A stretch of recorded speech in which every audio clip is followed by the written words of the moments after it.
Hello guys, अगर आप click on add will के आज की इस वीडियो में बात करेंगे हम senior citizens are not required to file the return of income. ये एक रिलीफ गवर्नमेंट ने दी है इस बार। तो जैसा हमने पहले अपनी वीडियो में कहा था कि बजट के ऊपर जो हमारा एनालिसिस था, एक छोटा सा एनालिसिस का वीडियो बनाया था कि बजट में क्या क्या चेंजेस आए, कि बजट 2021 ने क्या अमेंडमेंट्स लेके आया। तो उसमें हमने बात की थी कि कोई भी मेजर अमेंडमेंट नहीं है नॉर्मल कॉमन पीपल के लिए, बट एक अमेंडमेंट था जिसको गवर्नमेंट ने भी अपने जो हमारी फाइनेंस मिनिस्टर है उन्होंने अपनी बजट की स्पीच में इस चीज़ को जिक्र किया था। तो मैं सोचा कि इसके ऊपर क्लेरिफाई कर दे, क्योंकि इसके अंदर काफ़ी ifs and buts and conditions हैं।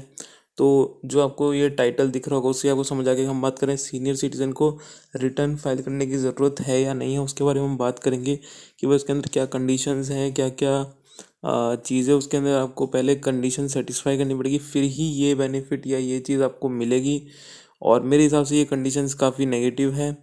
ये दिखने में फेस पे काफ़ी अच्छा प्रोविज़न लग रहा होगा, बट आप जब इसको एक्चुअल में देखेंगे पूरे प्रोविज़न को तो काफ़ी नेगेटिव प्रोविज़न है। करेक्ट।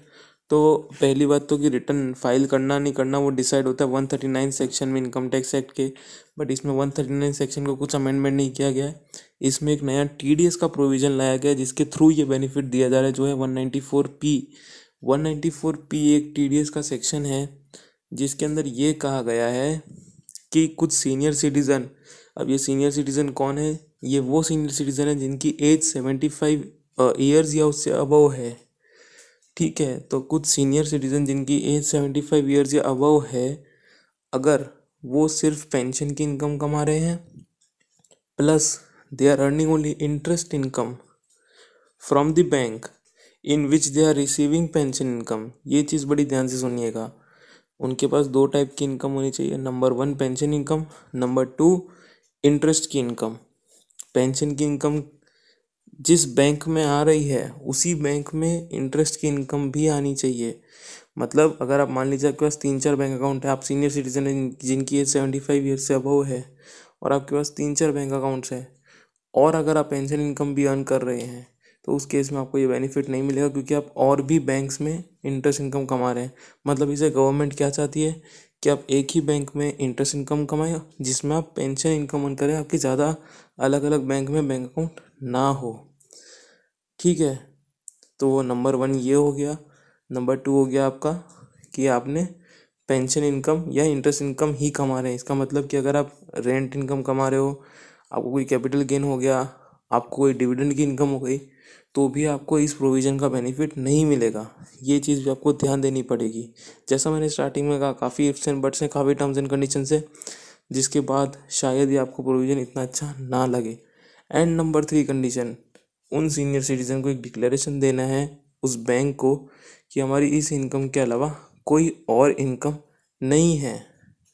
ठीक है, तो जब ऐसा डिक्लेरेशन वो सीनियर सिटीजन दे देंगे उस बैंक को, तब वो बैंक सेक्शन 194 पी के तहत उन सीनियर सिटीजन का टैक्स कैलकुलेट करेगी कि जितना पेंशन इनकम प्लस जितना इंटरेस्ट इनकम आया उसके ऊपर कितना टैक्स बनना चाहिए, और वो पूरा का पूरा टैक्स जमा कराएगी गवर्नमेंट को।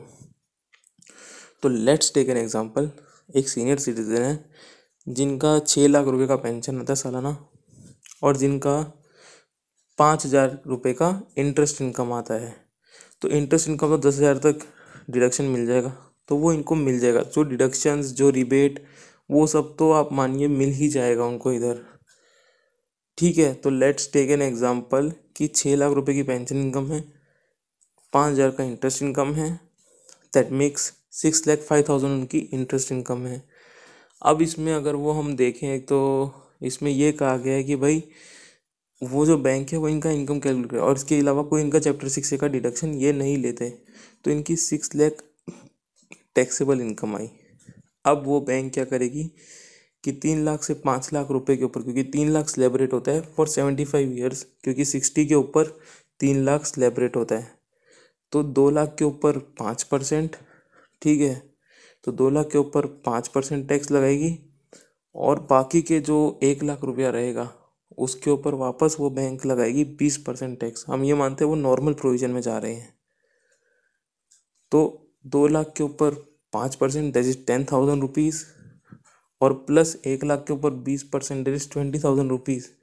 तो ये 30,000 TDS जमा कराएगी बैंक गवर्नमेंट को मतलब कि जो 6,05,000 की इनकम हो रही है उसमें से 30,000 TDS कट होगा और फिर बाकी की इनकम वो जो भी सीनियर सिटीजन होगी उनको मिलेगा। तो रिटर्न ना फाइल कराने का मतलब ये नहीं है कि उस सीनियर सिटीजन को टैक्स नहीं पे करना, टैक्स तो पूरा पे होगा, बैंक उसके बिहाफ पे गवर्नमेंट को जमा कराएगी, बट खाली सीनियर सिटीजन को रिटर्न नहीं भरना, जस्ट यही बेनिफिट दिया गया है और कोई बेनिफिट नहीं मिल रहा। ये आपको चीज़ ध्यान रखनी है, नंबर 1। नंबर 2, इसमें जो नेगेटिव है वो बैंक्स के लिए है, क्योंकि अब बैंक्स का आज तक काम था खाली as a financial institution, loan देना लेना, इंटरेस्ट देना, इंटरेस्ट के ऊपर TDS करना, बट अब उस बैंक को एक सीनियर सिटीजन का पूरा टैक्स कैलकुलेशन भी करना है, उसके 80C भी देखने सही है या नहीं है, क्योंकि इसके अंदर जो बताया गया वो ये बताया गया कि बैंक उनको रिबेट भी देगी, उसके चैप्टर 6 के डिडक्शन भी देगी। तो एक तरीके से वो बैंक इसकी टैक्स एडवाइज़र भी बन जाएगी इस सीनियर सिटीजन की, और पूरा बराबर से TDS कट करके गवर्नमेंट को जमा कराएगी। So this will put an additional burden on the banks. तो जो मेरे को लग रहा है काफ़ी ही, मेरे हिसाब से इतना बढ़िया प्रोविज़न नहीं है। इसकी जगह अगर वो स्लैब रेट्स इंक्रीज़ कर देते या किसी और तरीके से रिलीफ देते सीनियर सिटीजन को तो ज़्यादा बेटर होता। आपकी क्या सजेशन इसके ऊपर नीचे कमेंट कीजिए। अगर आपको वीडियो अच्छा लगा हो, ये इन्फॉर्मेशन अच्छी लगी हो, जो क्लैरिफिकेशन मैंने दिया वो अच्छा लगा हो, after listening to the original या फिर जो रूमर्स थे लोगों के कि भाई सीनियर सिटीजन को रिटर्न फाइल नहीं करने, उसके बाद अगर आपको ये एक्सप्लेनेशन अच्छा लगा, प्लीज़ लाइक कीजिए, शेयर कीजिए और सब्सक्राइब कीजिए चैनल को ऐसे कुछ और वीडियोस के लिए। And to the next video, thank you.